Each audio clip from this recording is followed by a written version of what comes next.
تبسم تبسم تبسم تبسم تبسم تبسم تبسم تبسم تبسم وخل الهموم وخل الغموم وخل الضجر ولا تبتئس من صروف الزمان ولا تشتكي من طعون البشر. السلام عليكم ورحمة الله وبركاته. وسودو عشر كي لبعض CSS for beginners. عشر كينا لبعض in this lesson we will learn عشر كينا وحن كبران دونا how to change font type.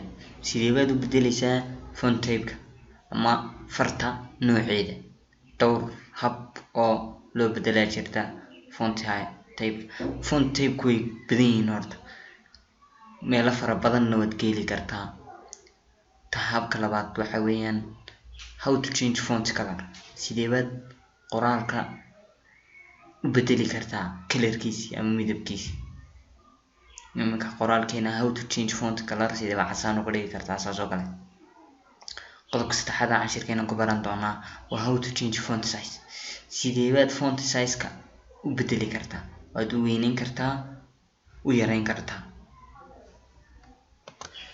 notepad-kaagii soo kiciso oo search-ga Windows-ka ka eego ka bacdi notepad-kaagii ama kuwa doonaysid notepad plus komodo iyo kuwa doonaysid ka doontid soo kiciso. ka bacdina casharkii shalay wuxuu noogu joogay intii aan soo qornay. marka style-kii h1-kii waa kii background-ka shalay kasoo bedelnay. maanta marka waa h1 paragraph h2 paragraph labaad ka bacdina halkaas ku dhamaanaya html-kani intii code-kii aan qoraynay. haddaba imika paragraph-kii baan abaarayna. paragraph-kii baan tegaynaa. paragraph-kaasaan cashirkeena maanta ku salaynayna. haddaba paragraph-ka shuruud baa horta jirta CSS-ka. waa inaad curly braces baa la dhahdaa curly braces.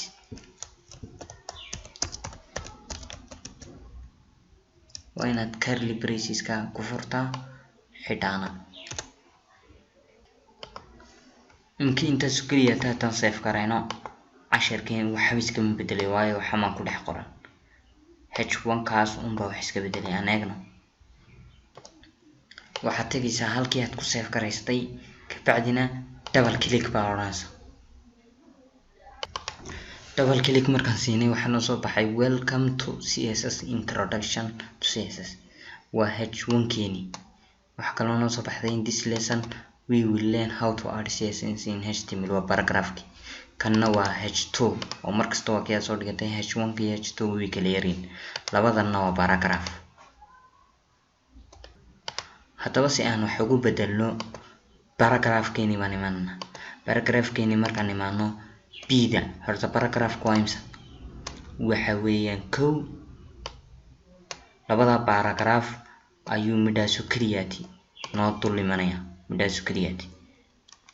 haddaba imika waxaan odhanaa marka koowaad color-kan ka bedelina. odhanaa color markaad qortid semicolon baa odhanaysa semicolon. ka bacdi waxaa odhanaysaa red badhe column baad odhanaysaa. marka tan waxaa la dhahdaa column baa la dhahdaa column baa la dhahdaa. kanna waxaa la dhahdaa semicolon baa la dhahdaa. ka dambaa semicolon. haddaba intaasoo keliya save garayso. double click markaad taabatid labadii paragraph baxsan bay noqdeen. labadiiba mar keliyaata ayay saameynayaan. mar keliyaata ayuu saameynaya. imika haddaan ka eegno haddaan ku bedelno color-kii haddaan idhaahno halkaas blue-ga aan idhaahno si noo save garay soo kicino blue-gu buu labadaba isku bedel. mar keliyaata ayuu isbedelay labadiiba. labadiiba markaliya isbedelan waayo halkan ba blue ka dhignay marka color baad oranaysaa background color ma oranaysid background ka waa kareebisa color kaliya waxa weeyaan colorka background colorna waa xagga dambe marka way kala duwan yihiin talabaad ee aan isticmaalayna waxa weeyaan waa font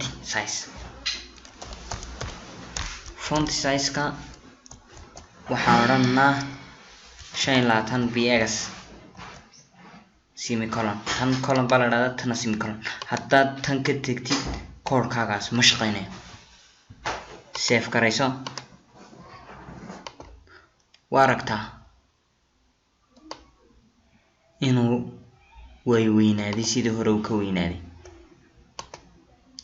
maaragta b sidii hore way ka weynaaday h1 iyo h2 maymanka waxa ma ka dhigano laakiin b-do kaliyata ayaan abaarayna b-daas oo kaliyata ayaan abaarayna marka labadii paragraph buu isbedelayaan tan iyo ka hooseeya marka font size ki 25 ka dhig haddaan ka dhigno ka waran 12 aan save garayno save de markaan save garayno aad buu si yaraaday warkas aad buu yaraaday marka markiliyata ayad bd oo kiliyata ayad ku bedelaysaa marka css ku powerful weeyaan awood badan buu leeyahay bdni imika kaba soo qaad koodkan waaba kumanaan halka koodo kiliyata ayad ku bedeli kartaa intii b oo dhan markiliyata ku bedelaysaa xaqad markii hore html ka koodanaysay style aad odhanaysay hadana odhanaysay color aad odhanaysay red sida aad odhanaysay save garaynaysay ayuu markiliyata ayuu baalki ayuu bid isbedelaysaa imika tan oo kale hadaan save garayno